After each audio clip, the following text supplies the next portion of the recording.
ಬಸವಲಿಂಗ ಪಟ್ಟದವರು, ಅಧ್ಯಕ್ಷ ಅನುಭವ ಮಂಟಪ, श्री चन्नवीर शिवाचार्य स्वामी जी, श्री श्री शिवानंद स्वामी जी, भारत सरकार में मेरे साथी मंत्री भाई भगवंत कुबा जी,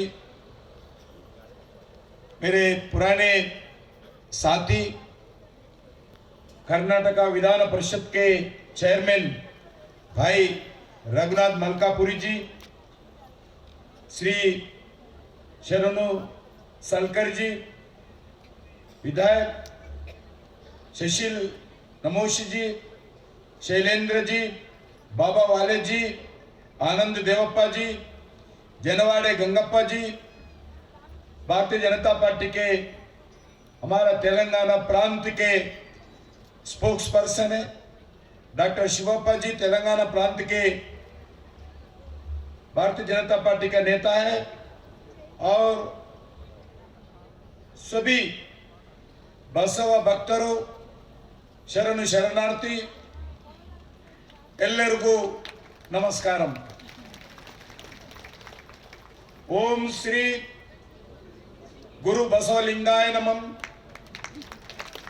विश्वगुरु बसवಣ್ಣನವರ समस्त ಶರಣು ಬಂದು ಗಳಿಗೆ ನನ್ನ ಶರಣಾರ್ಥಿ। ವಿಶ್ವದ ಮೊದಲ ಸಂಸದು ಎಂದು ಜಗತ್ತು ಪ್ರಸಿದ್ಧ ವಾಚ ಮತ್ತು ಕಾಯಕ ಯೋಗಿ ಬಸವಣ್ಣನವರ ಈ ಪುಣ್ಯ ಸ್ಥಳಕ್ಕೆ ಆಗಮಿಸಿ ಅನುಭವ ಮಂಟಪ ಉತ್ಸವದಲ್ಲಿ ಪಾಲ್ಗೊಳ್ಳುತ್ತಿರುವೆ ನನಗೆ ತುಂಬಾ ಸಂತೋಷವಾಗಿದೆ। ಒಲವಾರು ಶಿವಾಲಯ ಮಾಡುವರು, ಉಲವಾರು ಶಿವಾಲಯ ಮಾಡುವರು, ನಾನೇನು ಮಾಡಲಿ ಮಂಡಲಿ ಮಾಡಲಿ ಬಡವನಯ್ಯ ಎನ್ನ ಕಾಲೇ ಕಂಬ ದೊಯೆ ದುಗುಲ್ ದೇಗುಲ ಶರವೇ ಹೋನ ಅಲೇಶವಯ್ಯ ಸಮವರಕ್ಕಲ್ಲಿ ಇಂಟು ಜಂಗಮಕ್ಕವಿಲಿವಿಲ್ಲ। The rich will make temples for Shiva, what shall I a poor man do? My legs are pillars, my body shine the head of the dome of the gold. आज सबसे पहले महान संत महाकवि और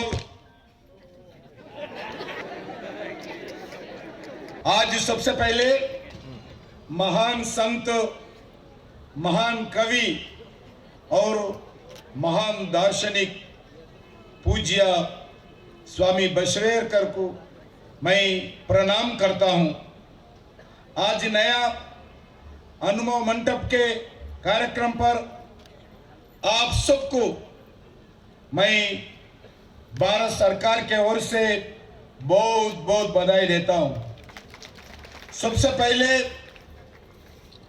उन कारीगरों को अभिनंदन करता हूं और धन्यवाद भी देता हूं जिनके श्रम और परिश्रम मदद से यह मंटप काम को शुरू हो गया।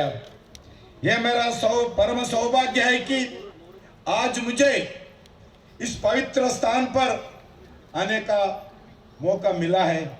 इसके लिए मैं स्वामी जी को और हमारे साथी मंत्री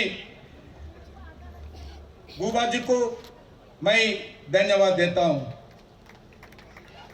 जहां पूरा पूज्य स्वामी बसवेश्वर जी ने 12वीं शताब्दी में अपने जीवन का अधिकांश समय इसी जगह बिताया था। यहाँ 12वीं शताब्दी में बसवेश्वर द्वारा स्थापित अनुभव मंटप है, जिसे विश्व की पहली संसद के रूप में हम सब जानते हैं। उस जमाने में बसवेश्वर जी के जमाने में अनुभव मंडप में विभिन्न दार्शनिकों और समाज सुधारकों द्वारा वाद विवाद किया जाता था, चर्चा होता था। आज भी वही भारतीय लोकतंत्र की सबसे बड़े खूबसूरत है, उसका स्फूर्ति बसवेश्वर जी का स्थापित अनुभव मंडप से आज भारत को मिला है। मुझे लगता है कि आज समाज को पूज्य स्वामी जी के अनुभव मंडप की जरूरत है। सिर्फ पार्लियामेंट के नहीं है, समाज के सभी वर्गों को, सभी गांवों में, सभी कार्यक्रमों में बसवेश्वर जी का अनुभव मंडप का स्फूर्ति लेना होगा, क्योंकि आज अनेक समस्याओं का संवाद, चर्चा और वाद विवाद के माध्यम से सुलझाया जा सकता है। समस्याओं का समाधान ढूंढ सकते हैं। आज ये प्रजातंत्र का परंपरा है, भारत के जीवन के कल्चर में भी यही परंपरा है। इसलिए इस अनुभव मंडप का बहुत प्रमुख स्थान है, ये पवित्र स्थान है। आप सब जानते हैं कि पूज्य स्वामी गुरु बसवेश्वर जी ने लिंगायत संप्रदाय का स्थापना की थी। गुरु बसवेश्वर जी ने 12वीं सदी के सबसे बड़े सामाजिक सुधारक थे। उन्होंने सामाजिक समरसता और जो काम किया है उसका प्रभाव कर्नाटक में, तेलंगाना में, महाराष्ट्र में, आंध्र प्रदेश में जैसे अनेक प्रांतों में भी आज भी दिखता है। स्वामी गुरु बसवेश्वर जी के कारण कर्नाटक में अन्य राज्यों में तुलना में सामाजिक समानता का भाव हर क्षेत्रों में, गांव-गांव में अधिक दिखाई देती है। लिंगायत संप्रदाय इष्ट लिंग की पूजा करते हैं। लिंगायत संप्रदाय मनुष्य में कोई भेदभाव नहीं करते हैं। लिंगायत संप्रदाय सत्य, ज्ञान, सही आचरण और दिव्य अनुभव के सिद्धांतों को मानते हैं। जब बाबा साहब भीमराव अंबेडकर जी को पूज्य स्वामी जी के बारे में पता लगा तो वो बहुत प्रभावित हुआ है। वो जो अनुभव मंडप के और गुरु बसवेश्वर जी के स्फूर्ति से ही इंडियन कॉन्स्टिट्यूशन का लिखा है। उन्होंने कहा कि सामाजिक समानता के लिए पूज्य स्वामी जी के विचारों पूरे भारत और विश्व के लिए जरूरत है। आज अनुभव मंडप के आदरणीय अध्यक्ष डॉक्टर बसवलिंग पट्टेदेवर जी की बधाई देता हूं, जो पूरा विश्व में पूज्य स्वामी जी के विचारों को, सुगंध को फैलाने के प्रयास कर रहे हैं। आज तेलंगाना में भी पूज्य बसवण्ण का प्रचार तेजी गति से हो रहे हैं। ना तेलंगाना नहीं है, हम चाहते हैं सारी भारत में, सारी विश्व में बसवण्ण का प्रचार तेजी गति से होना चाहिए। 2019 में बसवा संदेश यात्रा के बाद तेलंगाना में बसवा परिषद की स्थापना हुई थी। साथियों, कर्नाटका एक खूबसूरत राज्य है जिसने न सिर्फ भारत के लोगों को बल्कि दुनिया को भी अपनी तरफ आकर्षित करते हैं। कर्नाटका प्रदेश में मंत्रमुग्ध करने वाले अद्भुत नजारे, सांस्कृतिक विरासत, शांति, समुद्र तट, प्राचीन मंदिर, जीवंत शहर, श्रेष्ठ वास्तुकला, आकर्षक पार्क, शानदार शुद्ध भोजन और प्राकृतिक सौंदर्य किसी को भी अपनी ओर आकर्षित करने का कर्नाटक में ताकत है।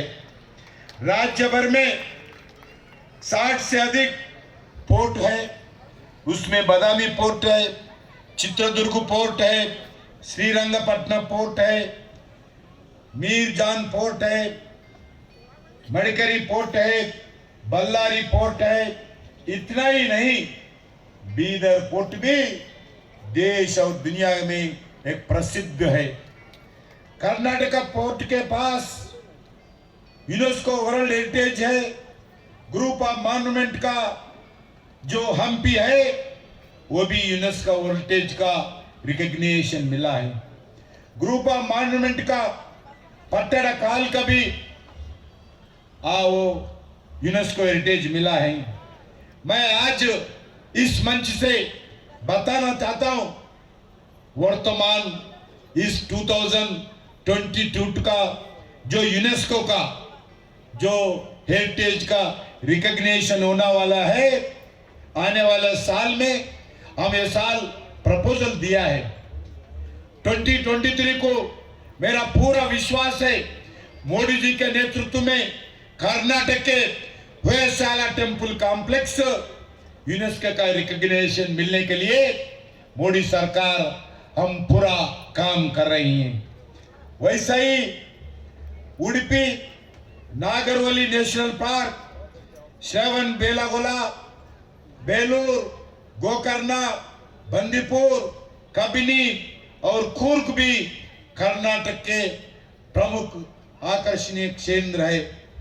भाइयों, भारत सरकार सभी प्रांतों में भारत का कल्चर को फिर खड़ा करने के लिए प्रयास कर रही हैं।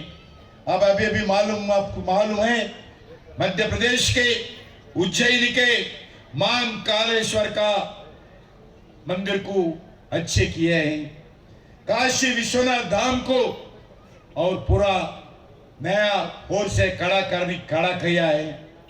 आपको मालूम है, हजारों साल से हम संघर्ष करते आ रहे हैं अयोध्या के राम मंदिर के लिए। आज मोदी जी के नेतृत्व में भारत सरकार उत्तर प्रदेश सरकार से मिलके अयोध्या में एक भव्य मंदिर, राम मंदिर निर्माण का कार्यक्रम शुरू हो गया। 2023 एंड में आप सब लोगों से मैं आमंत्रित करता हूं, आप सब लोग अयोध्या में आ सकते हैं, भव्य राम मंदिर का, रामलाला का दर्शन कर सकता है। वैसा ही विद्यावासिनी कॉरिडोर, मदुरा कृष्णा जन्मभूमि कॉरिडोर, केदारनाथ देवाल टेम्पल, बद्रीनाथ टेम्पल, वैसा अलग अलग टेम्पल्स का अच्छे खड़ा करने के लिए प्रयास कर रही है।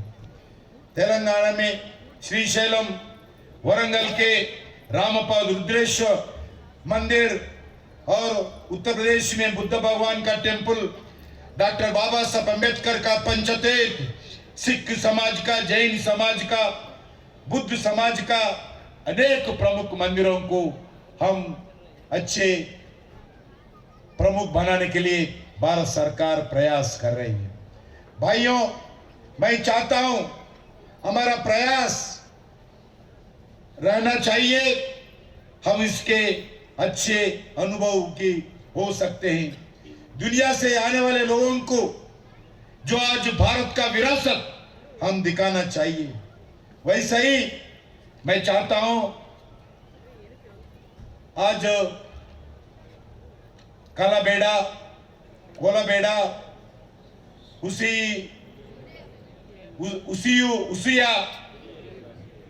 नुडियालू, बेड़ा, ये पूज्य बसवेश्वर जी का प्रख्यात वचन है। कालाबेड़ा, कोलाबेड़ा, उसिया, नुडियालू, बेड़ा, ये पूज्य बसवेश्वर जी का प्रख्यात वचन है। इसका मतलब है, आप सब लोग जानते हैं, भगवान को प्रसन्न करने के लिए, जीवन सार्थक बनाने के लिए ये वचन का पालन करना चाहिए।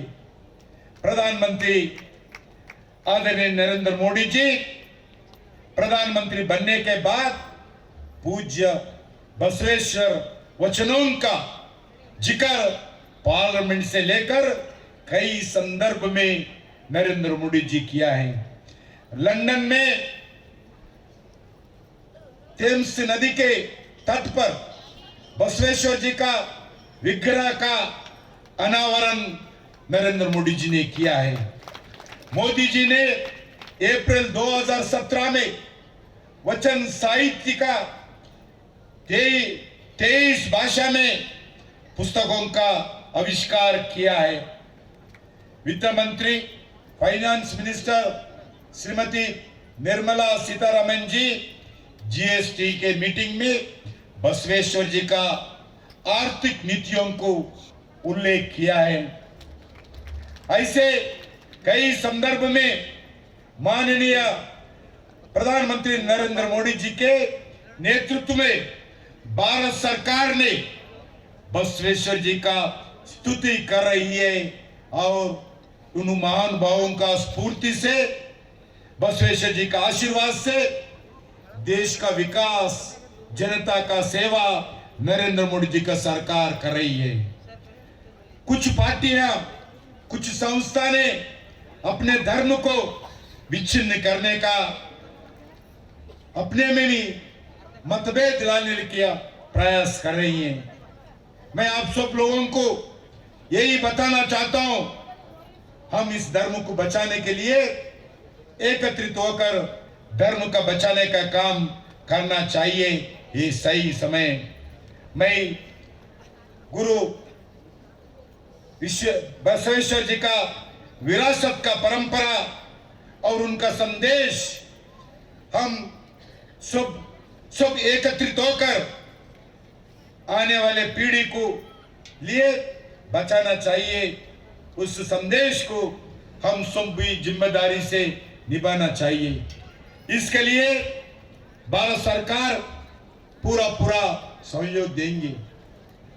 आज स्वामी जी बताए बसव जयंती का अक्षय तृतीया पर भारत सरकार एक कार्यक्रम करने के लिए मैं इस विषय आदरणीय प्रधानमंत्री नरेंद्र मोदी जी के दृष्टि पे ले जाकर जरूर भारत सरकार के द्वारा आने वाले मई में अक्षय तृतीया संदर्भ में बसवेश्वर जयंती का भारत सरकार के द्वारा करने के लिए जरूर मैं प्रयास करूंगा, जरूर करूंगी।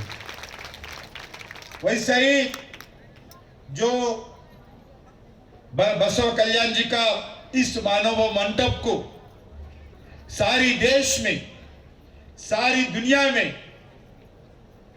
प्रचार करने का, सभी लोगों के सामने ले जाने के लिए भारत सरकार के द्वारा, टूरिज्म डिपार्टमेंट के द्वारा, कल्चर डिपार्टमेंट के द्वारा हम जरूर आने वाले दिन में इसका प्रचार करने का जिम्मेदारी नरेंद्र मोदी जी सरकार लेते हैं।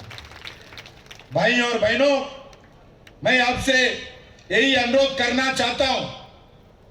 कर्नाटक में आज हम देखते हैं कर्नाटक जनता बहुत कल्चर के आचरण करते हैं, भारत का संस्कृति का आचरण करते हैं, भारत का जीवन का विधान को आचरण करते हैं। अगर भारत में कोई प्रांत ऐसा है भारत संस्कृति का, भारत कल्चर का, भारत का विरासत का पूरा आचरण करते हैं, वो कर्नाटक धरती है। इसलिए कर्नाटक संगीत हो, कर्नाटक साहित्य हो, कर्नाटक कल्चर हो, कर्नाटक म्यूजिक हो, जो भी हो, वो कर्नाटक देश का आदर्श बनकर आगे जा सकते हैं। इसलिए मैं कर्नाटक जनता से यही अनुरोध करता हूं, नरेंद्र मोदी जी सरकार भी यही काम करते हैं। इसलिए हमारे को कुछ हमारा संस्कृति, हमारा विरासत पे रुचि नहीं रखते हैं, वो हमारे खिलाफ बोलते हैं, मगर हम डरने वाले नहीं हैं।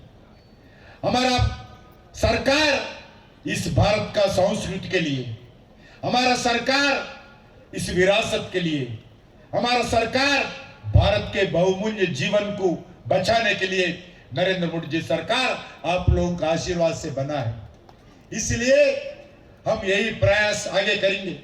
जैसा जैसा स्वामी गुरु बसवेश्वर जी का जो आदर्श था, जो संदेश था, वो संदेश के आधारित हम आगे जा रही हैं। इसीलिए मैं आप सब लोगों से अनुरोध करता हूं, आप लोगों का आशीर्वाद नरेंद्र मोदी जी को मिलना चाहिए। नरेंद्र मोदी जी नेतृत्व में हम जरूर यही रास्ता पे आगे जाएंगे। मैं एक बार फिर आप सब लोगों को धन्यवाद देते हुए मैं बताना चाहता हूं, जो बसवेश्वर जी का आदर्श सिर्फ अभी नहीं है, आने वाले 100 ईयर्स हो, 1000 ईयर्स हो, ये आदर्श को आने वाले पीढ़ी को ले जाने का जिम्मेदारी हम सब लेना चाहिए। इसके आधार पर मैं बताना चाहता हूं, जय वागली स्वामी बसवेश्वर महाराज की। जोर से बोलना चाहिए, स्वामी बसवेश्वर महाराज की। जगत ज्योति बसवेश्वर आवरिगे, जगत ज्योति बसवन्ना आवरिगे। भारत माता की जय। जय। आप करें बसवेश्वर का जयकार। आपका भाषण चमत्कार, अच्छा संस्कार, आपका सहकार, आप आए बहुत बड़ा उपकार। जोरदार ताली के साथ हमारे किशन रेड्डी साहब का मैं धन्यवाद बोलते हुए, ಇವತ್ತ ನಿಜವಾಗಿ ಅವ್ರು ಬಂದು ಬಹಳ ಖುಷಿ ಆಯ್ತು, ಸಂಭ್ರಮ ಆಯ್ತು. ನೋಡ್ರಿ, ಒಬ್ರು ಇಡೀ ಕರ್ನಾಟಕದ ಇಡೀ ನಮ್ಮ ನಾಡಿನ ಸಂಪತ್ತಿನ ಸಂಸ್ಕೃತಿ ಬಗ್ಗೆ ಹೇಳಿದಾರಲ್ಲ, ಅವ್ರಿಗೆ ನಾವು ಜೋರಾದ ಚಪ್ಪಾಳೆ ತಟ್ಟಬೇಕು. ಅದು ಕಿಶನ್ ರೆಡ್ಡಿ ಬಂಗಾರದ ಕಡ್ಡಿದ್ದಂಗೆ, ನಿಜವಾಗಿ ಗ್ರೇಟ್ ಪರ್ಸನ್. ನಮ್ಮ central minister from culture and tourism ಅವರಿಗೆ ಧನ್ಯವಾದ ಹೇಳ್ತಾ, ಈಗ ವಿಶೇಷವಾಗಿ ಒಂದು ಪುರಸ್ಕಾರ ಇದೆ. ಈ ವರ್ಷದ